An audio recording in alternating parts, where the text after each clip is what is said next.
Bonjour et bienvenue sur la chaîne YouTube de iComics. Je suis très content de vous revoir malgré tout ce retard. On est désolé pour ces 8 mois de latence entre l'ouverture du site officiel et l'ouverture de la chaîne YouTube. Cette fois ça y est, rentrée littéraire dit forcément petit plat dans les grands, donc on est là sur internet. Enfin, on va pouvoir parler de tous les titres parus jusqu'ici. Le but de cette vidéo c'est de faire un premier bilan puisque comme la chaîne vient d'ouvrir, j'ai pas eu l'occasion de m'exprimer auparavant, à part sur les réseaux sociaux pour ceux qui nous suivent évidemment, sur le pourquoi des différents choix. Ça fait quand même moi plus d'1 an et demi maintenant que je travaille chez Brajlon puisque je suis arrivé en mai 2017, qu'on avait fait une première conférence du coup pour expliquer la politique édito en octobre 2017 qui est dispo d'ailleurs sur la chaîne, c'était à la Comic Con Paris, et puis vous avez une autre vidéo par ailleurs qui va sortir sur les sorties de septembre et d'octobre, mais pour couvrir janvier et The Few, Rick and Morty, nos deux premiers titres, jusqu'à aujourd'hui, eh ben, il fallait bien quand même une grosse vidéo. Vous allez voir, ça fait quand même beaucoup de sorties. Ça m'a permis moi de réaliser le nombre de titres et le nombre de pages et le nombre de cases et de bulles qu'on avait publiées jusqu'à aujourd'hui en préparant cette vidéo. C'est quand même assez colossal à vrai dire, je m'attendais pas forcément à ça il y a 1 an et demi en démarrant ce nouveau métier, et puis revenir un petit peu sur les choix qui se cachent derrière chaque bouquin, avoir aussi vos ressentis, évidemment les commentaires sont faits pour ça, donc n'hésitez pas à nous dire le bouquin qui vous a le plus plu. Moi je sais lesquels marchent le mieux commercialement évidemment, mais là le but aujourd'hui c'est de parler d'édito et de contenu, même si vous aurez quelques infos évidemment sur les cartons. Vous savez comment c'est dans l'édition, on dit toujours ce qui marche mais on ne dit pas ce qui marche pas, donc vous ferez les différentes traductions vous-même. On va revenir dans un premier temps sur Rick and Morty, évidemment, puisque là, vous le savez, c'est un secret de Polichinelle, c'est le méga carton de iComics, en magasin, en librairie, en Fnac, sur internet, en pigeon voyageur, tout ce que vous voulez. Ensuite on aura les Tortues Ninja. Par la suite, on aura les republications de Milady Graphics. Pour ceux qui ne le savent pas, iComics est né des cendres de Milady Graphics et récupère quelques parutions qui avaient été faites chez Milady à l'époque, dans d'autres formats, un format cartonné qui arbore la direction éditoriale des bouquins iComics. Je pense à Lock and Key là, évidemment, mais vous verrez qu'on en aura d'autres. On parlera aussi des titres indés. Pour ceux qui me connaissent en dehors de cette chaîne YouTube, vous savez que c'est évidemment ce qui m'intéresse le plus et que c'est là que je m'éclate vraiment à mort moi dans ce métier. Et puis à la fin, sans trop en dire, puisque il y a beaucoup d'espionnage industriel dans le monde de la BD et le moindre mot de travers ferait que tous mes concurrents sauteraient sur les bons plans. Je vous parlerai quand même de 2019 puisque le planning est quasiment terminé. Là, je suis en train de mettre le point final à toute l'année prochaine ces jours-ci. 2020 avance bien aussi, du coup par extension. J'espère que vous comprendrez pourquoi je prends un peu d'avance sur 2020, mais il y a beaucoup de belles choses à venir, il y a beaucoup de belles choses qui sont déjà sorties. Et ce que je vous propose, c'est qu'on commence tout de suite avec Rick and Morty. Vous le savez, c'est notre premier bébé et ça nous fait remonter jusqu'en janvier. On était alors au Festival international de la BD d'Angoulême et est sorti ce petit machin, aux côtés de The Few d'ailleurs, dont on reparlera tout à l'heure évidemment dans les indés.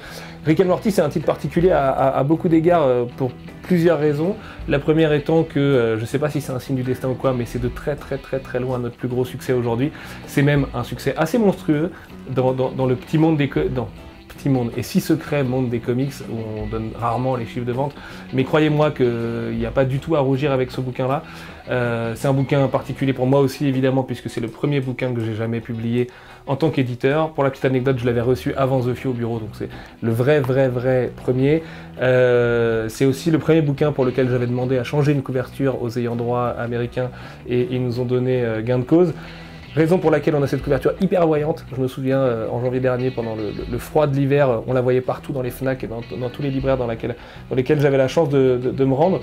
C'est le point de départ du coup d'une grosse exploitation de licence pour nous évidemment, puisque déjà moi Rick and Morty je suis méga fan. Pour les gens qui ne connaîtraient pas, même si je doute que vous soyez beaucoup sur cette vidéo, Rick and Morty on pourrait définir ça comme une espèce de parodie hardcore de Retour vers le futur, c'est pour ça Morty, Marty, tout ça. Rick Sanchez, donc le grand-père, est encore plus fou que le doc dans Retour vers le futur. Si c'est possible, je vous promets.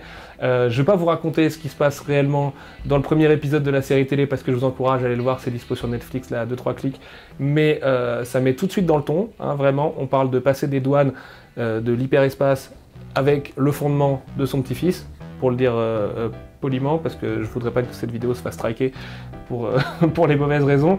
C'est une licence qui est quand même à la fois iconoclaste, super créative, qui a plusieurs niveaux de lecture. Là aussi, j'apprends rien à personne, mais Rick and Morty, on peut le voir au premier degré, rigoler des blagues potaches, de la vulgarité et de l'obscénité qui est quand même hyper présente dans la série, et en même temps, y voir d'autres choses. Comme un niveau de référence à la littérature, notamment de SF complètement dingue. C'était le cas dans le tome 2, qui est paru en avril dernier, qui est juste là. Donc vous le voyez, Rick and Morty, là aussi vous le savez, ça se passe dans un multivers. On a du coup 3 Morty, rien que, ici pardon, pas Summer, dès ce numéro.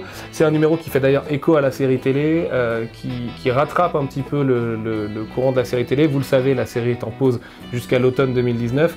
Et d'ici là, moi, ma mission d'éditeur, c'est aussi de rattraper un petit peu les parutions, parce qu'aux États-Unis, il y a quand même beaucoup plus de tomes que ce qu'on a aujourd'hui. Raison pour laquelle, dès le mois de novembre, vous aurez le tome 3 et l'artbook officiel de la série télé.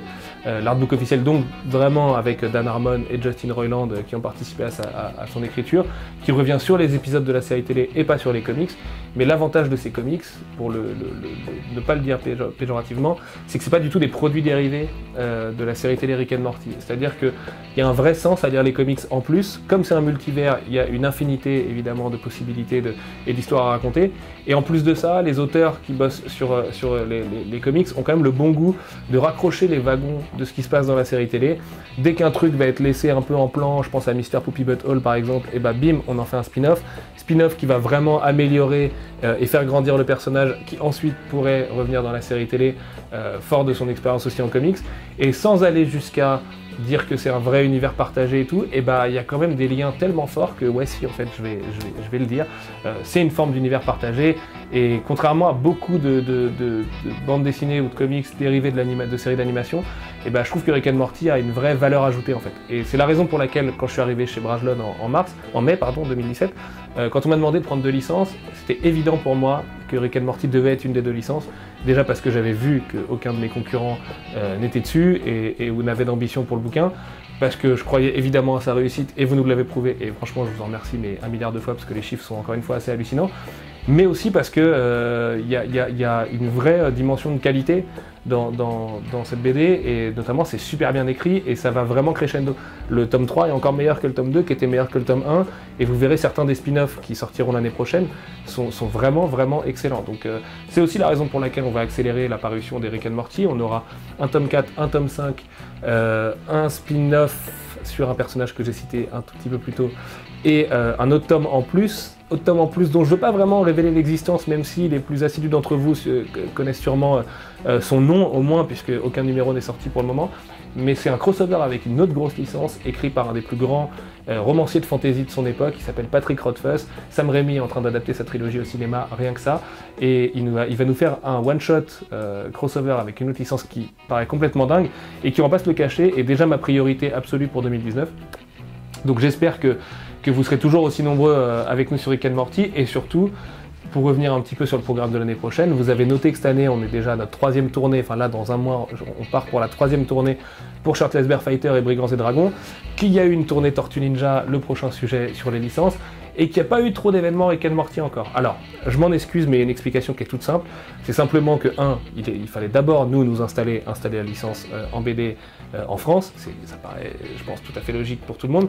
Mais aussi, la série télé, en fait, sortant à l'automne 2019, et ben, il y a évidemment un meilleur timing pour nous pour faire venir les gens qui ont travaillé dessus. Alors qu'on travaillait sur les comics, mais qui travaillent aussi sur la série. C'est pour ça qu'on sort l'artbook officiel. C'est pour ça qu'il y a des événements comme Comic Con Paris, par exemple. C'est pour ça que cette année, ça aurait pu être le cas, mais on s'est dit, tous d'un commun accord avec Cartoon Network, que ce serait mieux d'attendre peut-être encore un an. Il y aura des petites animations Rick and Morty, évidemment, pour les gens qui seront sur Comic Con cette année, et elles seront plutôt très cool. Vous allez pouvoir prendre des photos avec Rick et Morty gratuitement, c'est quand même pas tous les jours. Ça fait des super photos de profil et tout derrière, j'imagine. Et toujours est-il que, voilà, pour l'année prochaine, on a prévu d'autres choses. Quand j'étais à San Diego l'année dernière, j'ai halluciné vraiment de voir déjà la taille de la licence aux États-Unis, parce que c'est pas une légende sur internet, tous ces soulèvements de fans pour des sauces McDo. Rick and Morty est une méga licence, c'est clairement le remplaçant des Simpsons, c'est plus gros que Désenchantés, qui était un peu la série phare d'animation cette année encore à San Diego. L'année dernière, Rick and Morty, on parle quand même, bon c'est San Diego, tout est énorme, c'est les États-Unis évidemment, mais vu que le moins de frigo fait 2 mètres, vous imaginez bien qu'un stand gonflable, il en fait, enfin voilà, il est plus grand que cette pièce, qui n'est même pas mon bureau d'ailleurs. Et donc sur Comic Con Paris, on ne pourra pas faire exactement la même chose. En revanche, il y a cette volonté de travailler main dans la main avec l'ayant droit pour vous proposer le plus d'activités, le plus d'invités et le plus d'exclusivité possible. On a aussi l'ami Malek, je sais pas si vous avez vu sa vidéo, et si Rick and Morty était un animé qui a dû sortir vendredi dernier, je crois, si je dis pas de bêtises, et qui est déjà à 2 ou 3 millions de vues. Enfin bref, c'est un délire qui, à mon sens, reflète vraiment très bien le phénomène qu'est Rick and Morty. On est super fiers vraiment d'être le partenaire de Cartoon Network en publishing sur Rick and Morty. Il y a d'autres choses qui sont prévues pour l'instant, je peux pas trop en dire évidemment, parce que sinon je vais me faire taper sur les doigts après par les patrons. Mais vivement, déjà, merci pour votre soutien. Le tome 2 est un méga succès aussi. C'est trouvable partout, même aujourd'hui chez Carrefour, Auchan et tout, donc c'est vrai que tout le monde a accès à Rick and Morty, où que vous soyez. Ce qui n'est pas forcément le cas des tortues, mais j'y reviendrai juste après. Voilà, j'espère que ça va continuer à vous plaire. Moi, je trouve sincèrement le tome 3 encore meilleur. J'espère que vous verrez sur cette chaîne YouTube que j'ai pas envie de faire l'avis d'éditeur un petit peu hypocrite comme on sait l'être dans l'édition parfois, où tous les tomes qui vont sortir sont évidemment meilleurs que le précédent. Toujours est-il que là, je le pense vraiment pour Rick and Morty. Je pense vraiment que le 2 est meilleur que le premier. Je pense vraiment que le 3 est meilleur que le second. Et je pense que le spin-off sur Mr. Poopy Butthole, allez, on peut lâcher, est encore meilleur que tout le reste. Donc voilà, j'espère que vous serez vraiment nombreux longtemps avec nous. Encore une fois, merci sincèrement pour votre soutien sur Rick and Morty, c'est vraiment super précieux pour nous de savoir que vous êtes là pour la licence. Je vais juste laisser nos deux furieux de côté pendant quelques minutes et on va attaquer l'autre grosse licence de iComics, c'est évidemment les Tortues Ninja. Évidemment, je suis né en 88 et j'aime bien collectionner des jouets depuis toujours, donc depuis très longtemps, ça me titillait de pouvoir travailler une licence telle que Tortues Ninja. Dans mes années chez Ars, j'ai reçu d'innombrables mails vraiment de lecteurs qui me demandaient où en était Soleil avec la parution de la série. Moi-même étant lecteur de cette série en VO, je savais que c'était vraiment de la très grosse qualité en termes d'univers partagé, de super-héros puisqu'on est dans une dynamique de super-héros et voire même de crossover puisque c'est une équipe de héros avec un vrai univers partagé et tout. C'était donc vraiment éditorialement super naturel pour moi que de pencher sur la question de la reprise des Tortues. C'est là. Ce tome-là est sorti fin mars, plein de choses à vous dire dessus, notamment parce qu'il était accompagné de cette beauté, qui est là, juste là, l'histoire secrète du clan foot, écrite et dessinée par Matheus Santoluco, notre Brésilien préféré. C'est quand même un gros succès auprès des fans de Tortue, c'est ces gens-là à qui je voulais m'adresser moi au départ en reprenant la licence, parce que c'est une licence qui est assez complexe éditorialement, elle demande de faire des parutions, un coup un spin-off, par exemple j'ai commencé avec le spin-off L'histoire secrète du clan foot qui nous raconte les origines de Shredder, parce qu'on était bien obligé de commencer par là, que vous verrez qu'il y a une nouvelle série qui se découle de cette première série, bon c'est pas tout de suite, c'est en 2020, mais quand bien même, qu'il y a d'autres séries en parallèle et tout, et pourtant, la principale qualité de cette série, donc, qui s'appelle Teenage Mutant Ninja Turtles tout court chez IDW, avec le sous-titre Les Tortues Ninja chez nous en français, en fait sa principale qualité c'est qu'elle se lit dans l'ordre, comme un manga, comme une série de manga, vous n'avez pas trop à vous prendre la tête, vous prenez le tome 1, le tome 2, le tome 3, le tome 4 et ainsi de suite, et vous devriez vraiment avoir une histoire complète, à ceci près qu'en fait chaque arc s'intéresse à un vilain particulier. Par exemple, notre tome 1 s'intéressait à Krang, évidemment, donc vous savez, ce petit cerveau rose qui se balade dans sa grosse armure, qui veut son technodrome et terraformer la Terre, et ainsi de suite. Tandis que la suite s'intéresse vraiment à Shredder. Donc, Shredder étant quand même la menace principale des Tortues, je vous apprends rien, on était obligé de commencer par l'histoire secrète du clan foot, mais en même temps le tome 1 qui sortait fin mars, lui ça s'intéressait à Krang. Pourquoi c'était plus logique de faire comme ça? Vous êtes beaucoup à me le demander, pour une raison toute bête notamment, c'est que vous êtes beaucoup à avoir préféré les tomes 2 et 3, La chute de New York, qui sont dessinés par Matheus Santoluco, et qui sont un petit chef-d'œuvre dans l'histoire des Tortues quand même aujourd'hui. Et bien en fait c'est parce que Krang va revenir plus tard dans l'histoire, et que son espèce de storyline va se développer comme une trilogie.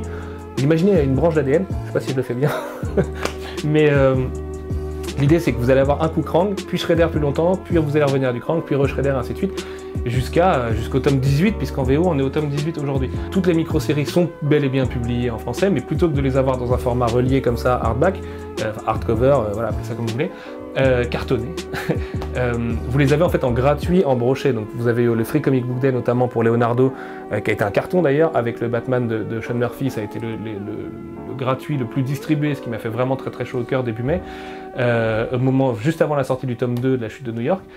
Et vous aurez le second pardon, avec Raphaël et la Fnac pour une opération spéciale la fin octobre, si tout va bien, ou début novembre dans le pire des cas. Et l'année prochaine, vous aurez Donatello et Michelangelo, et de cette façon, les gens les plus assidus auront toutes les micro-séries gratuitement. Alors, il y a deux faces à cette pièce-là, c'est que la gratuité c'est super cool, même si nous, évidemment, c'est du budget marketing, vous imaginez bien, et qu'il n'est pas énorme le budget marketing, et qu'en règle générale, chez iComics, je pense qu'on peut le dire, on doit être le plus petit budget de l'édition de comics en France, donc bon, faut quand même parfois bricoler un peu avec des cailloux.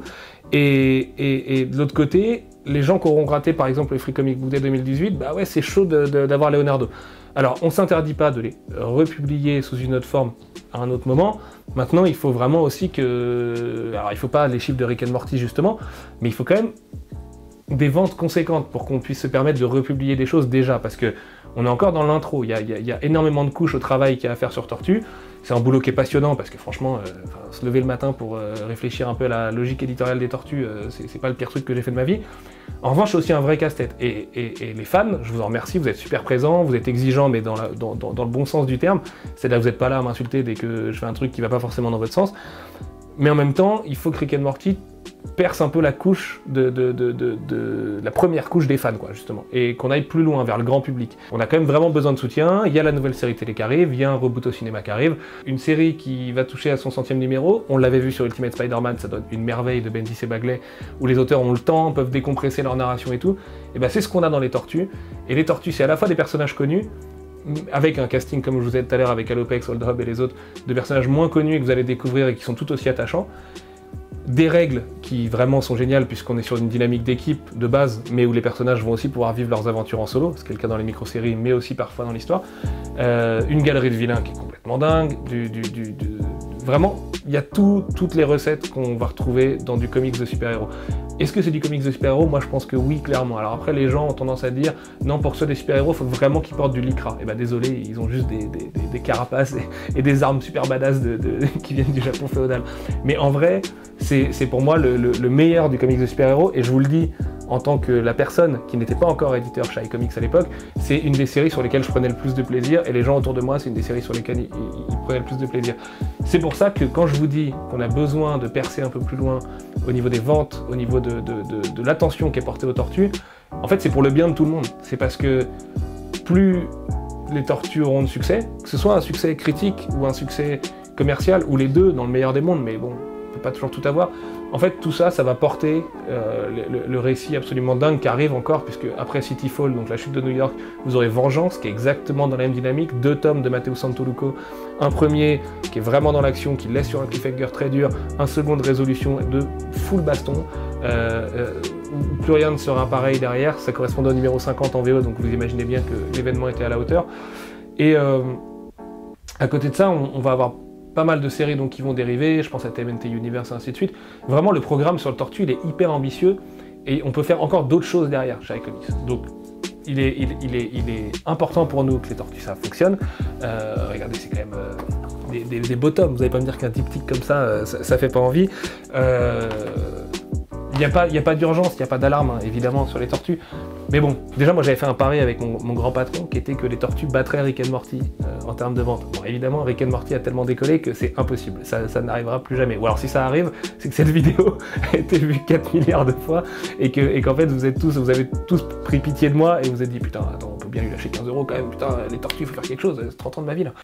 Aidez-moi et je vous promets que je vous le rendrai au centuple, parce que faites du bruit, c'est tout ce que j'ai à vous demander en fait. Bref, je vais pas faire mon Calimero sur les Tortues Ninja, voilà, évidemment il n'y a pas de raison de pleurer ou de se rouler en boule, on a besoin de votre aide, vous le savez, maintenant le message est passé. Toujours est-il qu'on va repartir vers des ventes assez stratosphériques, encore une fois, plus pour l'histoire de Brajlon que pour iComics véritablement, puisque c'est encore tout récent, mais c'est les republications Milady Graphics, et on commence évidemment avec le méga succès, Lock and Key. Vous le savez, c'est l'histoire de Joe Hill et Gabriel Rodriguez. Joe Hill, comme ça vous dit peut-être rien, mais si je vous parle de son père, vous verrez que vous situerez beaucoup mieux, puisque le papa de ce monsieur s'appelle Stephen King, ni plus ni moins. C'est donc pas le fils de n'importe qui, et ce qui est marrant, c'est que Lock and Key, c'est tout à fait un bouquin que son père aurait pu écrire, enfin un bouquin, c'est une BD évidemment, puisque Joe Hill est aussi romancier à côté, il a fait des bouquins comme Nosferatu, Fireman, Horns aussi, qui avait été adapté avec Daniel Radcliffe au cinéma, si je dis pas de bêtises, et Lock and Key est pour l'instant exclusivement un comic book, même si, vous le savez, l'année prochaine sur Netflix sortira son adaptation télé, quasiment 7-8 ans après sa création, et 3 projets de série télé, donc enfin ça va arriver. C'est un truc qui le mérite vraiment. Pourquoi ça le mérite? Déjà parce que c'est de l'excellence pure en termes de fantastique. Je vais pas dire d'horreur, parce qu'il y a énormément d'éléments horrifiques dans Lock and Key, mais il y a quelque chose qui me fait dire que on n'est pas uniquement dans de l'horreur. Le gore, par exemple, n'est pas tout à fait présent. Là, vous avez le tome 3 ici. Ah oui, tiens, d'ailleurs, je vous en ai pas parlé, mais regardez ce qu'on a fait sur l'édition iComics que vous n'avez pas auparavant. Chaque tome, en guise de petite déco sur sa tranche, ou son dos, parce qu'il faut dire le dos, c'est important, a la différente clé en fait du tome en question. Donc là vous voyez, hop, la clé elle est juste là, et elle se retrouve ici. Et hop, même chose ici, la clé sur le logo n'est pas la même, et vous la retrouvez là. Voilà, c'est le petit détail pour ceux qui n'avaient pas forcément encore remarqué, comme quoi on se prend la tête hein, quand même sur ce qu'on fait. Et puis un petit gagnant Will Eisner aussi, ça fait toujours plaisir par où ça passe. Lock & Key, on parle quand même de plus de 100 000 ventes cumulées en France, donc c'est un vrai beau succès, il n'y a pas grand chose à renier là-dessus. On est à 5 tomes parus à ce jour, donc là on enregistre la vidéo fin septembre et le tome 6 sort fin octobre, du coup avec une préface inédite d'ailleurs, puisque j'essaie quand même d'y ajouter les quelques petits bonus que je peux amener évidemment. Alors il y avait des cahiers de bonus sur la série télé qui ont été prévus pendant longtemps et qu'on a dû décaler, puis repousser, puis finalement annuler. Mais la bonne nouvelle, surtout, que j'ai à vous annoncer aujourd'hui, parce que vous n'êtes pas forcément au courant, c'est que Lock & Key, c'est pas fini. Alors, ceux d'entre vous qui ont récupéré un tome 6 il y a 3 ans, 4 ans maintenant, le temps passe vite, alors je suis un peu perdu, mais il me semble que c'était 2013 ou 2014, la sortie du tome 6, pense peut-être que l'histoire est tout à fait terminée, mais c'est faux, puisqu'en fait, Joe Hill a développé 4 histoires courtes autour, qui seront publiées normalement dès 2019, mais il y a un petit doute qui subsiste là-dessus, toujours est-il qu'il serait très logique qu'on ait un tome pour accompagner la sortie de la série télé. Ce sont des histoires courtes qui vont se passer avant, après et pendant l'histoire principale de Lock & Key. Il y a par exemple une histoire courte qui s'appelle World War Key, qui sera la dernière à sortir, là, qui va venir bientôt selon les dires de Joe Hill à San Diego. Et c'est une formidable façon à la fois de prolonger l'univers et l'histoire de Lock & Key, qui a certes un début et une fin, mais qui a en même temps, un peu à l'image de Rick and Morty tout à l'heure, une infinité de possibles par rapport au pouvoir et aux différents rôles des différentes clés. Il y a quand même une volonté, je pense, explicite de Joe Hill dans ses histoires courtes de rendre hommage à des grands artistes de BD, je pense à Winsor McCay et Little Nemo notamment, pour les historiens du comics qui regardent cette vidéo. Et en plus de ça, évidemment, ça permet aussi de relancer un peu l'intérêt avec la série télé qui, selon les dires de la productrice avec qui je suis en contact, ne s'intéressera pas qu'aux 6 tomes qu'on publie là, mais aussi bel et bien à tout ce que Joe Hill a prévu autour, que ce soit publié dans ces 4 histoires courtes ou pas publié du tout, puisque vous le savez, Joe Hill, il est comme papa, il en a plein la tête, ça s'arrête jamais, et il y a beaucoup de choses qui restent à l'état de notes sur des cahiers, qui sont réelles pour lui dans son univers, mais qu'il n'a pas le temps ou la place de développer en fait en BD. Et rien que pour ça, ces histoires courtes méritent vraiment d'être lues, puisqu'en fait, un peu à la manière de Game of Thrones, je veux pas faire un raccourci putassier ou quoi, mais Game of Thrones vient de prendre un peu d'avance par rapport au roman de Martin, vous le savez, ce qui veut dire donc que les showrunners de la série ont des libertés, et ben en fait Joe Hill, pour pallier à ces libertés qu'il laisse évidemment quand même à la productrice et à ses showrunners, enfin son showrunner pardon, en fait il prévoit vraiment un univers de règles tout entier, comme un jeu, comme un jeu de rôle presque, qui leur confie, et eux en fait doivent après construire autour de ça. Et c'est super excitant de le voir aujourd'hui un peu de l'intérieur. Alors évidemment, j'ai pas la chance d'aller sur le tournage ou quoi, mais du peu que je peux suivre du tournage et en discutant avec les auteurs, à la fois la série s'annonce super ambitieuse, c'est la raison pour laquelle Netflix l'a récupérée évidemment, mais en même temps, je pense qu'il va y avoir une vraie lecture méta pour les lecteurs du comics, parce que c'est aussi un succès aux États-Unis en comics, et même si la série télé sur Netflix de surcroît risque de s'adresser à immensément plus de gens que juste la série en BD, et ben en fait je pense qu'il y a quelques éléments qui ont été prévus pour plaire aux lecteurs spécifiquement, et je trouve ça super intelligent, et voilà, c'est encore la preuve que Lock & Key ça mérite le succès que ça a eu et que ça a encore. J'espère que cette édition vous plaît et que vous n'avez pas été obligé de les racheter une 3e fois, parce que là c'est du beau hardcover et tout ça. Les tomes à venir inédits, j'en suis désolé, porteront évidemment le sigle iComics, auront un dos comme celui-ci, donc si vous avez la collection Milady Graphics, ça risque de jurer un peu. Mon rôle c'est de vous dire de tout racheter évidemment, mais vous faites vraiment comme vous voulez, ce serait pas un drame hein, d'avoir juste un petit logo qui diffère. Ça reste les mêmes histoires, le même contenu. L'année prochaine, vous aurez toutes les infos, j'espère pouvoir vous sortir ça dans le meilleur écran possible, vraiment, et surtout pouvoir vous faire venir les 2 auteurs quand même en France un jour, puisque vous aurez l'honneur de retrouver Gabriel Rodriguez chez nos concurrents et amis et mentors en ce qui me concerne de chez Delcourt Comics, puisqu'il a fait une série de SF qui s'appelle Sword of Ages, qui sortira l'année prochaine, du coup que je vous conseille de regarder, un peu ambiance Mobius et tout, rien à voir avec Lock & Key, mais quand même assez proche de ce qu'on connaît nous ici en Europe dans notre culture BD. Et voilà, Lock & Key c'est quand même un beau bébé. L'autre gros titre, pour l'instant issu des republications Milady Graphics, c'est ce que j'ai appelé la trilogie Warren Ellis. Alors là, elle s'appelle la trilogie Black Summer, No Hero, Super God. Je l'appelle la trilogie Warren Ellis puisque Warren Ellis lui-même l'a défini comme une trilogie, à vrai dire. C'est 3 histoires qu'il a fait pour Avatar Press à l'époque. 2 sont dessinées par Juan Roserip, une est dessinée par Gary Gastoni. C'est Black Summer et No Hero qui sont celles de Juan Roserip et Super God celle de Gary Gastoni. L'idée de base, c'est en fait de faire une trilogie sur le thème du surhomme. Et vous le savez, Warren Ellis, c'est un scénariste britannique, donc il aime bien ce genre d'exercice de style, et d'écrire sur des thèmes, comme Mark Waid a un petit peu écrit sur Superman, j'ai l'impression, tout au long de sa carrière. Là, l'idée, c'est qu'il va prendre 3 grande figure du super-héros, enfin, plus du surhomme que du super-héros à vrai dire, puisque justement il va jouer sur ce thème-là, et l'aspect sécuritariste, interventionniste, vigilante de chaque personnage, et développer ça dans 3 contextes très différents. No Hero, pour moi, et je sais que je me suis fait engueuler un peu pour ça par un lecteur en parlant avec lui dans une boutique, c'est un peu le kick-ass de Warren Ellis, et Mark Millar étant un de ses amis, c'est marrant de le voir aller sur ce terrain-là.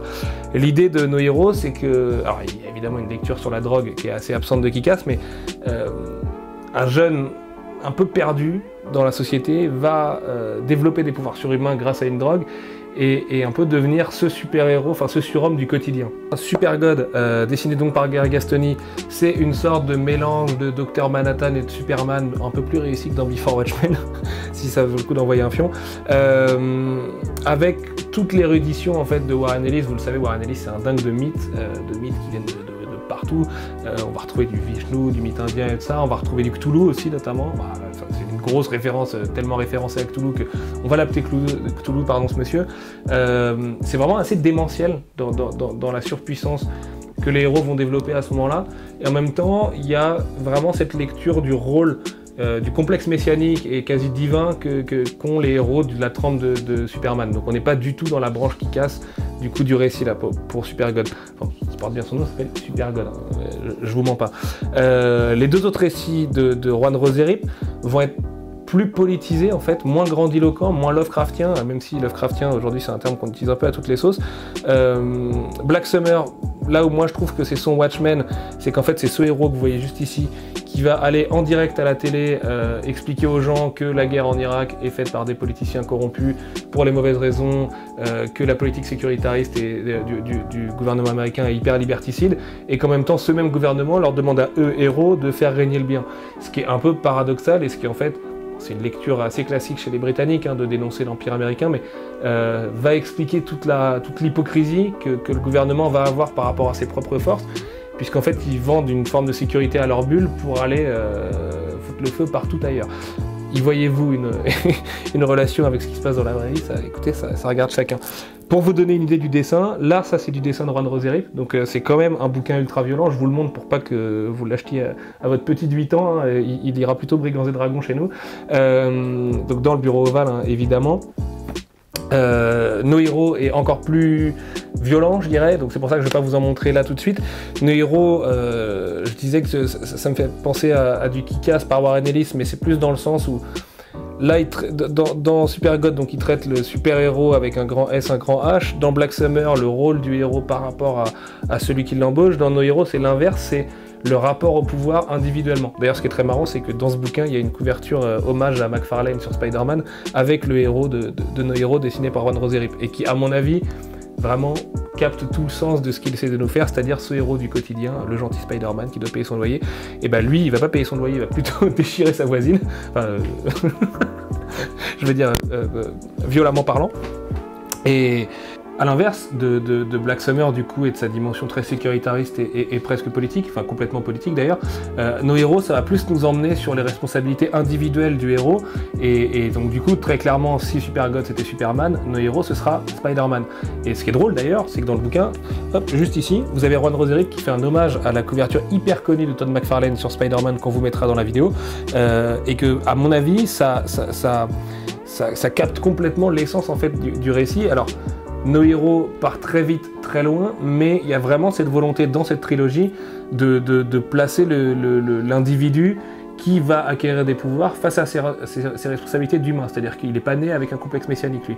Et pour autant, il va devoir faire le bien ou le mal d'ailleurs, et vous verrez dans le récit qu'il n'y a rien qui est noir ou blanc, mais comme jamais avec Warren Ellis finalement, et c'est en ça que le récit est très puissant. Personnellement, moi je pense que c'est No Hero mon récit préféré là-dedans, même si j'ai longtemps préféré Black Summer, mais en le relisant en fait, ce qui me paraissait être presque plus naïf, plus gratuit, plus violent, plus rentre-dedans, plus simple, dans No Hero, et finalement interroge vachement sur le rôle de l'auteur derrière le personnage, parce qu'il est ni Supergod ni le héros de Black Summer, il est à mon avis lui-même vachement plus proche du personnage de No Hero, et pour les gens qui ont lu Transmétropolitan, l'autre méga chef-d'œuvre de Warren Ellis, et ben on retrouve complètement cette ambiance crasseuse, très dystopique, non pas qu'il n'y ait pas trop d'espoir autour de lui, mais en même temps, si la vie lui offre la meilleure drogue possible et une voie royale pour réussir, pourquoi il prendrait pas ce chemin-là, puisque tout le reste, les gens ont l'air de vouloir le foutre en l'air dès qu'ils en ont l'occasion.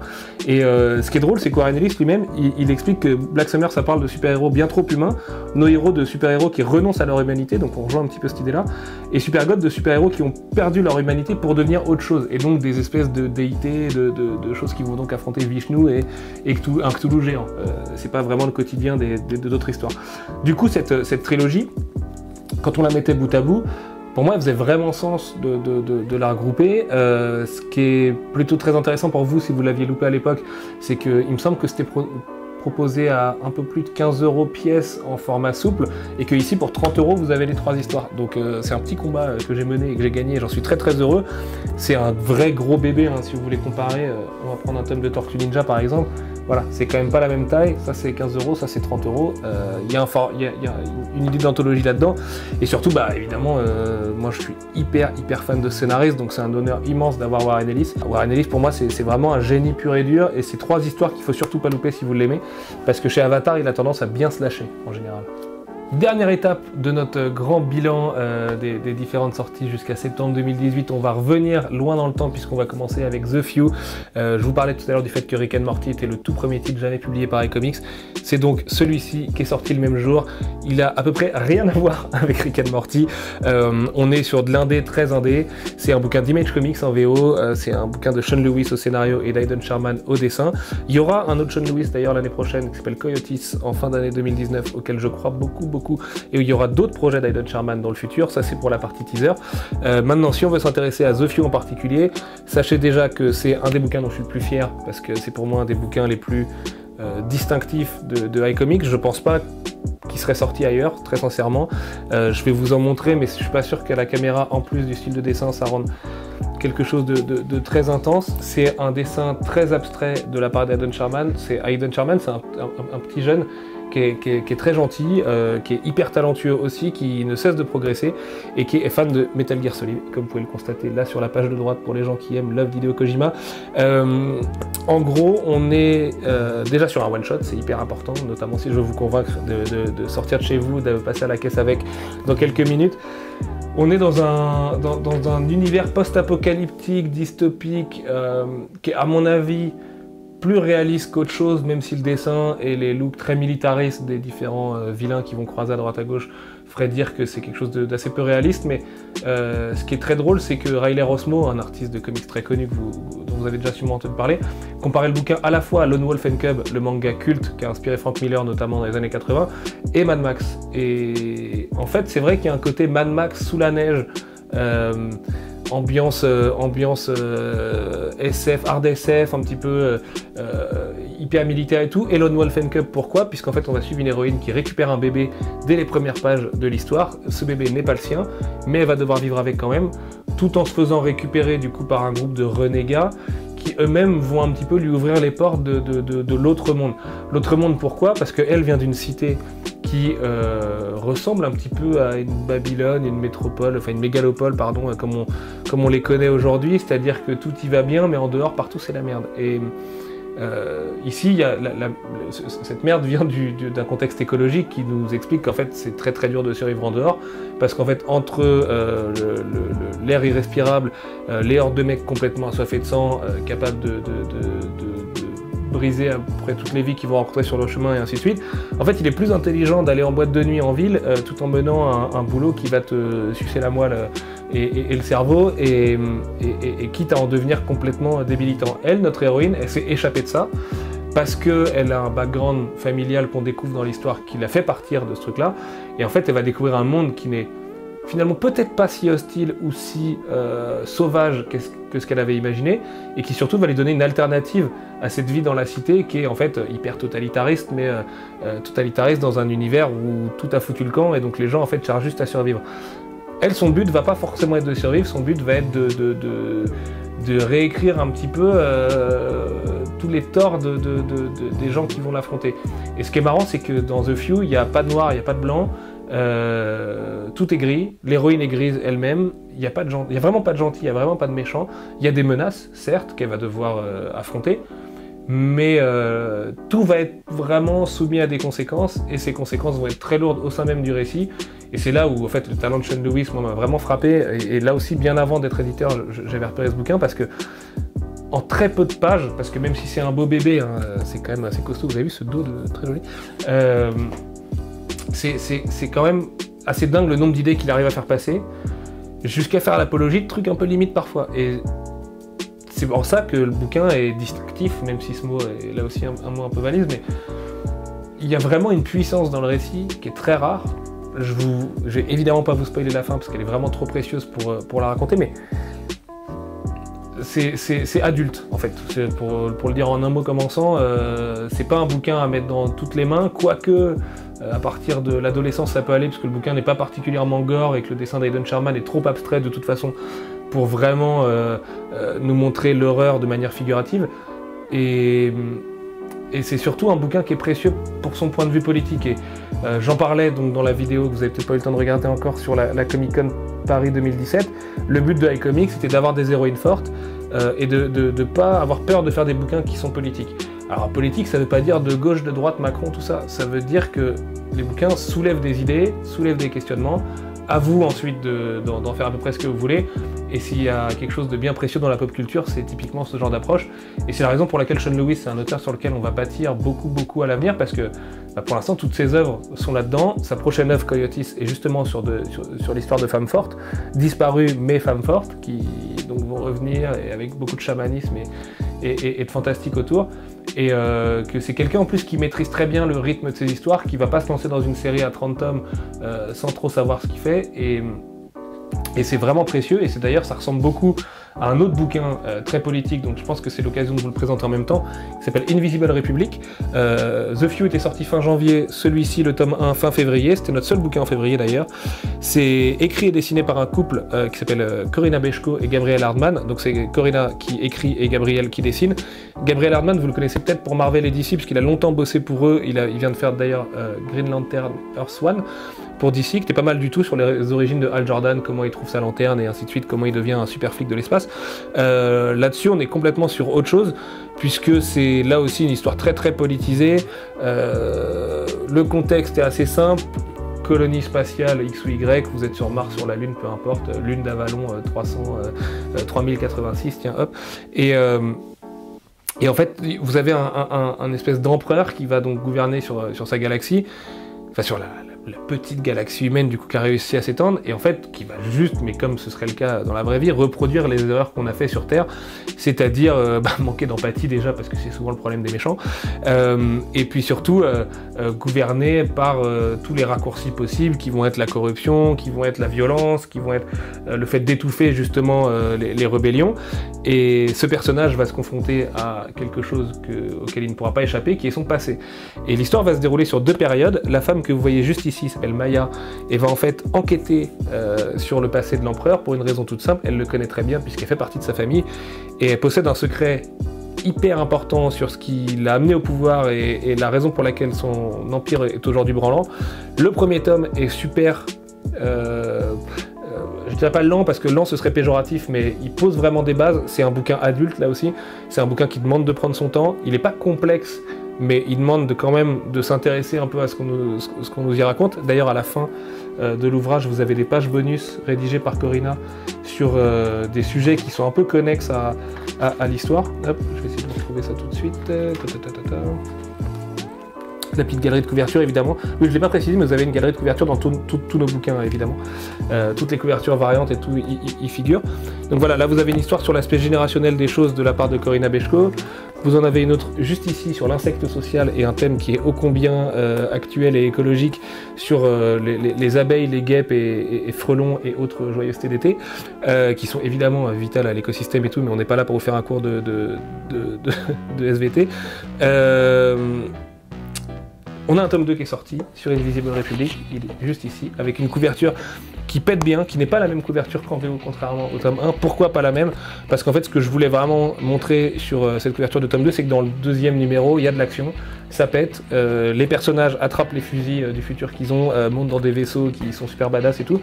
Et pour vous donner une idée, je vais vous mettre une petite scène que j'aime beaucoup dans ce tome.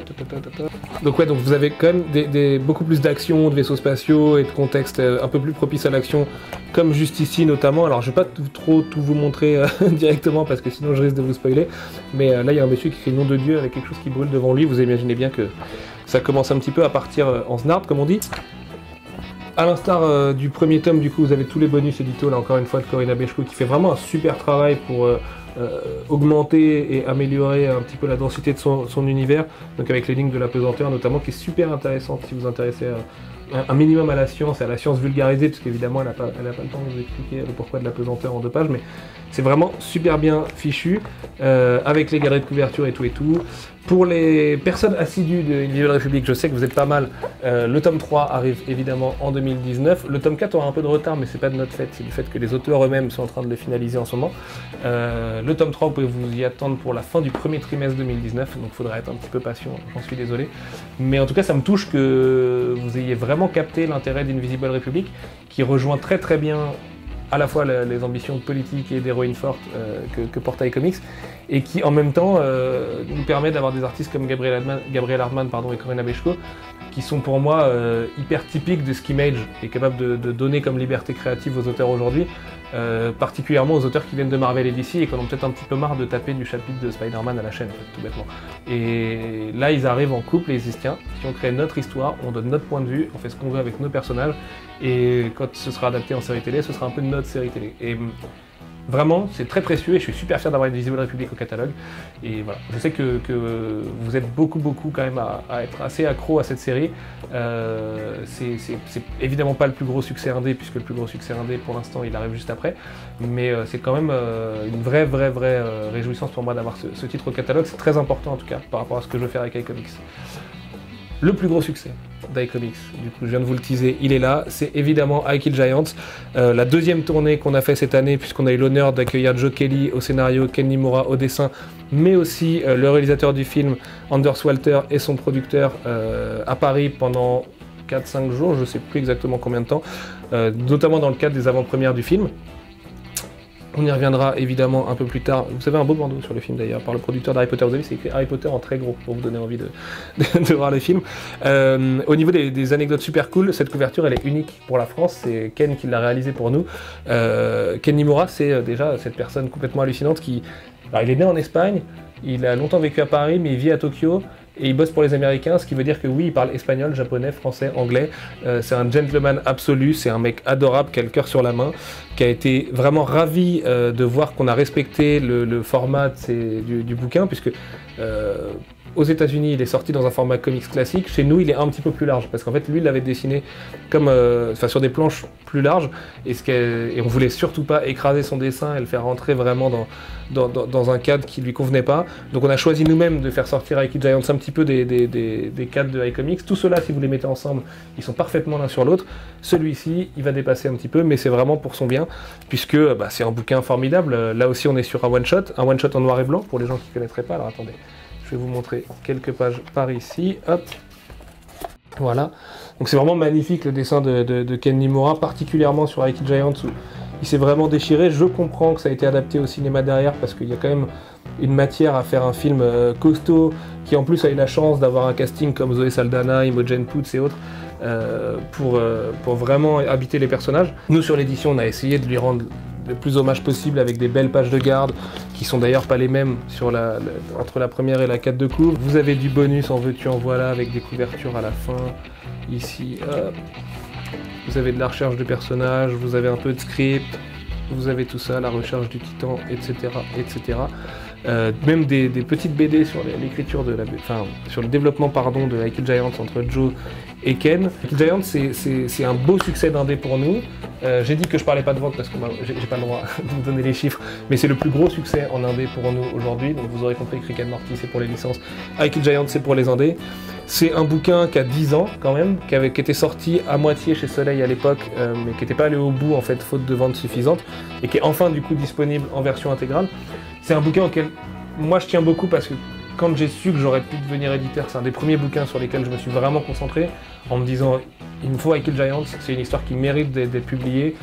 J'étais libraire avant d'être journaliste du coup sur le réseau Arts, et à l'époque sortait High Kill Giant, et je vous avoue que c'était un peu la chiale quand même à chaque sortie de chapitre, puisque c'est une histoire qui est à la fois très dure, c'est très dur de se relever de la lecture une fois qu'on vient de la terminer, mais en même temps qui fait grandir, qui fait du bien, qui met des mots sur des mots justement, et qui à mon avis est essentiel pour aborder le deuil et d'autres choses, tout en ayant une héroïne qui est vraiment différente, puisque Barbara du coup elle c'est une écolière, tout ce qu'il y a de plus classique, qui est un peu harcelée à l'école et ainsi de suite, qui a des problèmes chez elle. Je ne vais pas du tout vous spoiler quels sont ses problèmes, puisque ce serait un peu trahir du coup la résolution de l'histoire, mais toujours est-il que Barbara Thorson va s'échapper dans son imaginaire, imaginer qu'il y a des fées, des lutins, des trolls, des ogres et tout ce que vous voulez qui existent. Est-ce que c'est vrai? Est-ce que c'est faux? C'est même pas tellement important finalement, c'est surtout sur ce que ça nous dit en fait, sur la résilience de quelqu'un par rapport à sa santé mentale, notamment un enfant, vous le savez, les enfants sont très durs entre eux, et comment on fait face au deuil, chacun à notre manière, et comment elle va faire face à son deuil. C'est hyper fort, voilà, moi j'adore cette idée du marteau immense où même Thor peut rougir devant elle. Elle est là avec ses petites oreilles de lapin, à aller défier des colosses qui sortent de l'eau et qui font 60 mètres de haut. Voilà, ça en dit, Joe, à la fin du bouquin, a cette phrase qui dit vous êtes beaucoup plus fort que ce que vous imaginez. Et sans être un motivational speech en 280 pages, parce qu'évidemment ce serait un peu long, ce serait un peu trop américain en plus, c'est quand même un bouquin qui renforce vraiment, et là où je suis super touché, c'est que j'ai eu beaucoup de retours de lectrices, j'ai eu beaucoup de retours de mamans, j'ai eu beaucoup de retours de mes potes qui m'ont avoué eux-mêmes avoir lâché leurs larmes ou être ressortis complètement bouleversés de cette lecture, et enfin, en tant qu'éditeur, vraiment, je crois qu'il n'y a rien qui peut me faire plus plaisir que ça, parce que déjà c'est un bouquin que j'ai été chercher loin, et ça a été compliqué de le publier, et ça n'a pas été compliqué d'avoir une couverture inédite, mais ça a été compliqué d'imaginer la meilleure édition possible pour ce qui est vraiment un vrai petit chef-d'œuvre. Et je pense que le jour où je serai plus éditeur, et ben en fait c'est peut-être le bouquin dont je serai le plus fier aujourd'hui. Donc je peux que vous conseiller, si vous n'avez pas encore lu High Kill Giant, de foncer dessus. Sincèrement, j'ai 100% de réussite sur tous les gens à qui je l'ai mis dans les mains, donc voilà, normalement je me trompe pas trop. Et puis à la rigueur, on se fait un satisfait ou remboursé, vous venez sur Twitter et puis on discutera de tout ça. Mais vraiment, c'est un beau petit bébé, et c'est un honneur pour les auteurs d'avoir été adaptés au cinéma. Et je peux pas trop en dire, mais il y a peut-être autre chose qui arrivera un jour avec Joe Kelly et Ken Mimura, mais voilà, je vous ai rien dit, je suis dessus parce que je vais me faire engueuler moi après.